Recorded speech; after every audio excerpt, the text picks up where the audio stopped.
Здравейте, приятели! Темата ни днес за лекарства от природата. Много храни съдържат лекарствени вещества, които имат много силно изразено действие и ако ние знаем как да ги прилагаме, можем да имаме голяма полза от това. Една от тези храни са бадемите, също и кайсиевите ядки. Те съдържат едно много ценно вещество – литрил, което по принцип има токсично действие, но това действие се неутрализира от един ензим в тялото – роданаза. Този ензим го няма единствено в раковите клетки. Така че литрила унищожава раковите клетки, без да действа ни най-малко върху останалите здрави клетки на тялото. Или това е, ако може така да се изразим, изборна химиотерапия. Друга много ценна храна, ние тук ще се спрем най-вече на лечебните качества на храните, на тези съставки от тях, които действат като определено лекарство. По отношение на минерали и витамини, всички тези храни, които ще споменем, са изключително богати на минерали и витамини. Орехите съдържат омега-3 масни киселини, за които ние говорихме в предните ни теми. Те са изключително полезни за мозъчна дейност, за сърдечно-съдовата дейност, за състоянието на ставите, за състоянието на кръвта, въобще за целия организъм. Освен това и аминокиселината триптофан в тях способства за образуването на хормона на щастието – серотонина. И ако съчетаем орехите с въглехидратна храна, която подпомага преминаването на триптофана през кръвномозъчната бариера, то ефекта се засилва значително. Например, орехи с овесени ядки. Една класическа комбинация, която често използваме. Друга лечебна храна, това са доматите. Докато литрила, за който говорихме в бадемите, е термонеустойчив и е добре да консумираме бадемите сурови, то ликопена в доматите е устойчив на топлина. Така че независимо дали консумираме сурови домати или под формата на зимнина, просто затворени буркани домати или пък под формата на сокове лютеници, ние винаги можем да оползотворим това лечебно вещество. Ликопена също има изключително мощно противораково действие. Лука съдържа много етерични масла, които са с много силно бактерицидно действие. Освен това, те съдържат един растителен пигмент кверцетин, който има много мощно антиоксидантно действие и предпазва мозъка от свободните радикали. Опитайте, например, при настинка да сложите ситно нарязан лук в нейлонови торбички и сложете краката в тях и завържете отгоре. Можете така дори цяла нощ да преспите или поне да престоите няколко часа и ще видите колко бързо облегчение ще получите. Но разбира се, трябва да се водите от симптомите, които имате. Тогава, когато симптоматиката включва и белите дробове, когато имате една температура, която не се повлиява 2-3 дни, то задължително е, разбира се, да се търси лекарска помощ. Чесъна също е изключително ценна храна. Етеричното масло алицин в него е с изключително силно действие и това, което е много характерно за него, че то се изолира в по-големия си процент през белите дробове. Така че действа именно там. Тогава, когато имате проблем от страна на белите дробове, то тогава, консумирайки чесън, вие насочвате лечебното вещество алицин точно на мястото, където е възпалителния процес.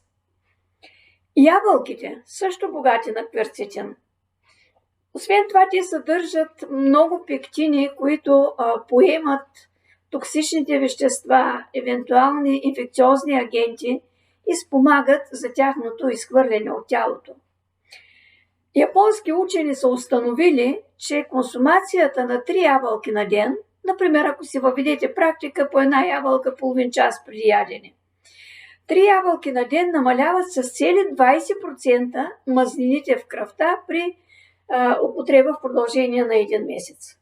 Това не е никак малък ефект. Погълналото жито. Трудно е да се каже точно на какво действа. То е лекарство за целия организъм, не само за отделни състояния. То увеличава витамин Е, най-мощният антиоксидант сред витамините, цели 30 пъти. Витамините от група Б 7-8 пъти. Действа изключително ползотворно на всички органи и системи. Ан Вигмор, която е основателка на Бостонския Хипократов институт, пише следното. Организма сам ще се излекува. Само му дайте почивка, енергия и достатъчно градивен материал, за да закърпи дупките. Ана Вигмор на 50 години заболява от рак с метастази. Основният елемент на лечението, което тя прилага, е покълналото жито. И тогава, когато тя пише тази мисъл, е на 80 години. Отново казвам, това не е лечение, което да прилагаме сами, игнорирайки съветите и консултациите от страна на лекар-специалист. Но това е средство да подпомогнем евентуалното лечение, което са ни предписани, и така вече лекуващия лекар ще прецени кога сме постигнали желаното състояние, при което може да бъде прекратено лечението ни. Всяко самолечение, с колкото и полезни неща да е, може да крие рискове. Целината. Сока от целина способства за разграждане на неорганичните калциеви отлагания. Разбира се, аз не ви казвам, че ще стопите шиповете си. Но може да се постигне значително облегчаване на състоянието, ако се пие сок от целина до 100 мл, като се започва от 20-30 мл, тъй като очистителното действие е много силно и ако започнете направо от 100 мл, може да се получат много силни очистителни реакции, гадене, повръщане, виене на свят, главоболие. Така че трябва да започнете от 20 мл в разстояние на няколко дни, да стигнете до около 100 мл и така в продължение на един месец. След това правите задължителна почивка от един месец. Отново използвате този сок един месец и след това е достатъчно 1-2 пъти в седмицата като поддържаща терапия да използвате този сок или пък да стържите целина в салатите си, както прецените, че ви е по-добре. Джинджифила съдържа един ензим, циклооксигеназа, който способства за образуването на простагландините, които имат много мощно противовъзпалително действие. Така че джинжифилът е едно много добро противовъзпалително лекарство. Зелето съдържа един много рядък витамин У, който има епителизиращо действие върху лигавицата на стомаха.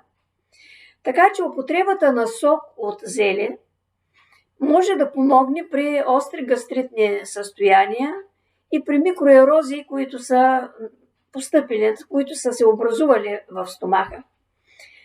Това лекарство води много бързо до облегчение, но трябва да се прилага поне 10 дена, за да имате траен резултат. Нахута съдържа изофлавони, които са със също много мощно противотуморно действие. Тук ще спомена обаче един минерал в него, цинка, който подпомага много добре имунната система, нещо, което е много актуално в днешно време. Броколите съдържат също много мощно противораково вещество, сулфорафан. Изключително мощно действие. Но сулфорафана се образува с помощта на един ензим, който е термонеустойчив. Тоест, ако ние обработим броколите термично, губим този ензим и не може да се образува сулфорафан в броколите и съответно не можем да получим лечебния му ефект. От друга страна, броколите, приети в сурово състояние, много често дразнят лигавицата на стомаха и на червата. Какво да направим тогава? Има решение. Ако ние нарежем на ситно броколите и ги оставим така в продължение на 40 минути, този ензим се активира и се образува сулфорафан. Както казахме, самият той е термоустойчив, така че след 40 минути ние можем да готвим броколите както намерим за добре и ще можем да усвоим сулфорафана. Броколите съдържат и фолиева киселина. Всички знаем нейното ползотворно действие срещу анемия. Също така е профилактика и срещу натрупването на хомоцистеин, който нарушава ендотела на кръвоносните съдове. Така че и това е едно добро лекарство в броколите. Съдържат и калий и глутатион, които имат много важна роля при артритните заболявания. Трябва да се има предвид обаче, че не трябва да се прекалява с броколите, тъй като те съдържат и витамин К. Прекалено големите количества на витамин К се отразяват на съсирването. Освен това, големи количества могат да повлияят и хормоните на щитовидната жлеза и усвояването на йода. Тук говорим за прекаляване с тази храна. Овесените ядки са също една добра храна заради огромното количество витамини от група В в тях, така че те са едно добро лекарство при неврологични заболявания. Също така повлияват холестерола, могат да снижат холестерола при системна употреба, затова също могат да се използват като добра храна. Линеното семе е изключително богато на познатите ни вече омега-3 масни киселини. Една супена лъжица всеки ден е едно много добро средство за набавяне на тези масни киселини. Освен това, то съдържа фитоестрогени и е изключително полезно за жени в менопауза. Сусамовото семе. Няма да преувелича, ако кажа, че е едно чудо на природата, така както и покълналото жито.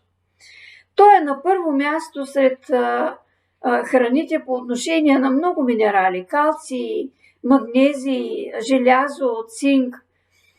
Например, 40 грама сусамово семе осигуряват 600 мг калций, толкова колкото обикновено има средно количество в таблетките, които се предлагат на пазара.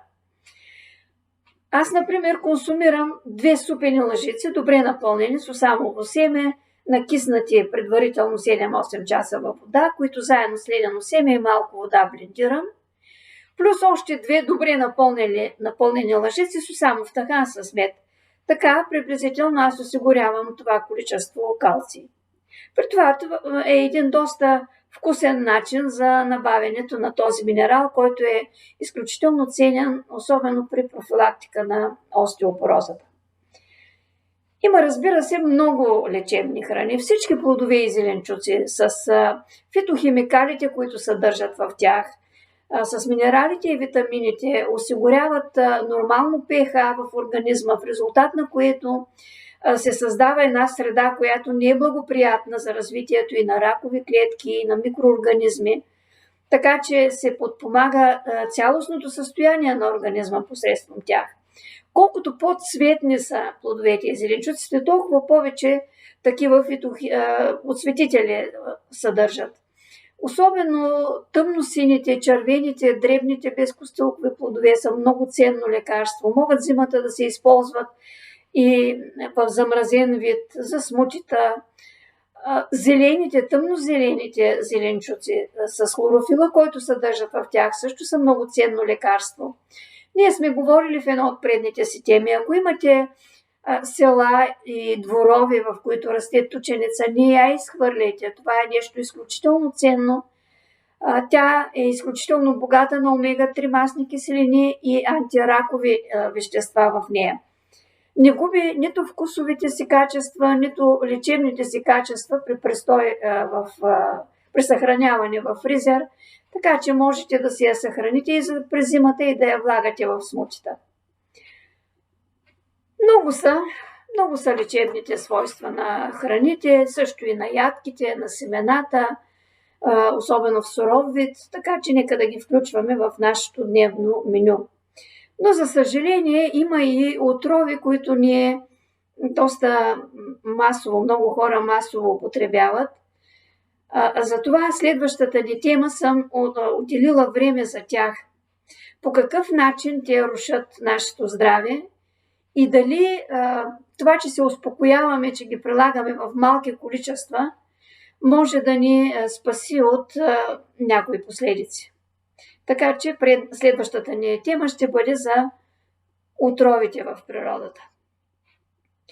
Пожелавам ви да сте здрави и да имате щастие и успехи във всичко. До следващата ни среща!